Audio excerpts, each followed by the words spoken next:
Ako je ikada koji opaki moreplovac stigao u luku, onda je to on. Prvi je pod našom zastavom oplovio svijet najtežom južnom rutom. Zloglasni Horn 2 put, a onda i rt Dobre nade.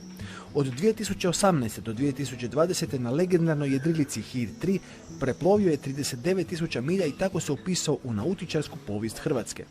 Sad je luku po nekoj iskonskoj mornarskoj tradiciji pronašao u taverni. Kamene priče u Balama, mjesto je gdje će nam ispričati svoju priču. I to od početka. Kako je jedan rođeni Zagrepčanin postao morski vuk?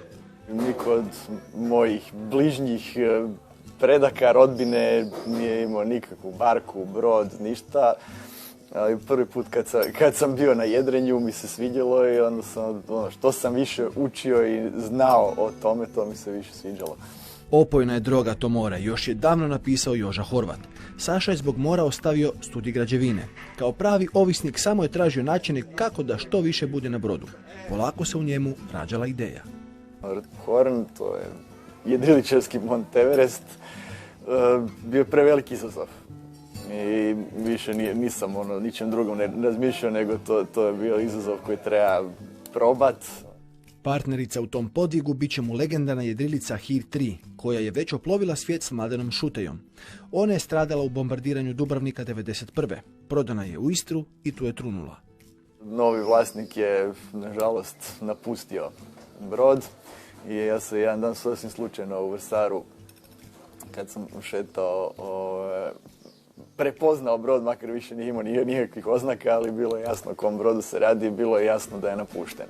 Saša ga je odmah otkupio i dao si posla. Udahnuo je Hiru novi život i počeo s pripremama. I tako je krenuo iz Malog Lošinja.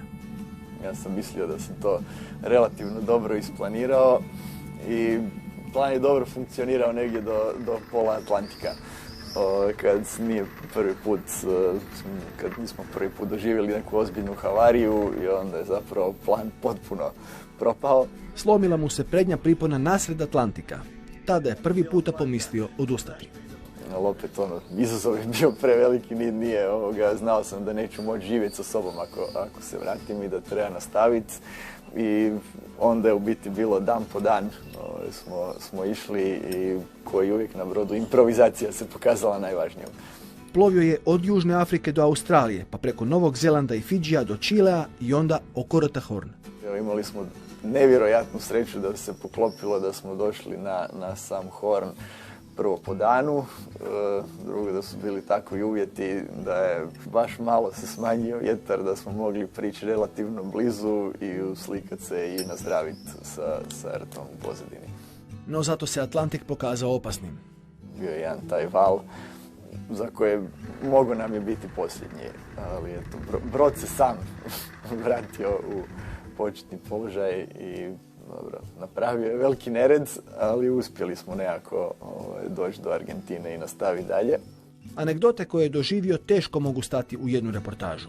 Od pravljenja bureka nasred oceana pa do piva u baru Mikalvi, najudaljenijem baru na svijetu. Najzanimljivije je zapravo tamo zbog ljudi koji su tamo. Svako ima svoju neku zanimljivu priču i niko ko je došao tamo nije baš normalan. Na pučini vijesti s kopna zvuče apsurdno, kaže Saša. Ocean je usamljeno mjesto. Na brodu su važne samo dvije stvari. Vremenska prognoza te hrana i piće. Kad smo kod pića, evo primjera izuzetne discipline na moru. Jednu neotvorenu bocu vina koja je oplovila svijet, Saša je donio svom prijatelju Tomislavu u Bale. Ja ne znam da li postoji boca vina koja je oplovila svijet i vratila se kući. U ovakvoj varijanti, mislim da toga nema.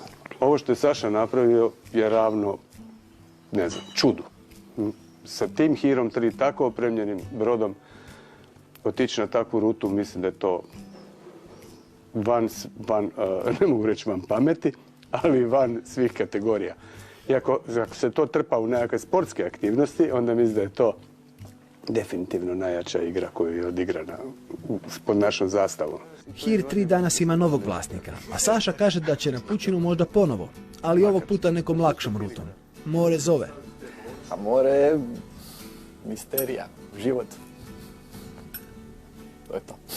Te misterije i taj život Saša je opisao u svojoj knjizi, koja bi svjetlo dana trebala ugledati do kraja godine.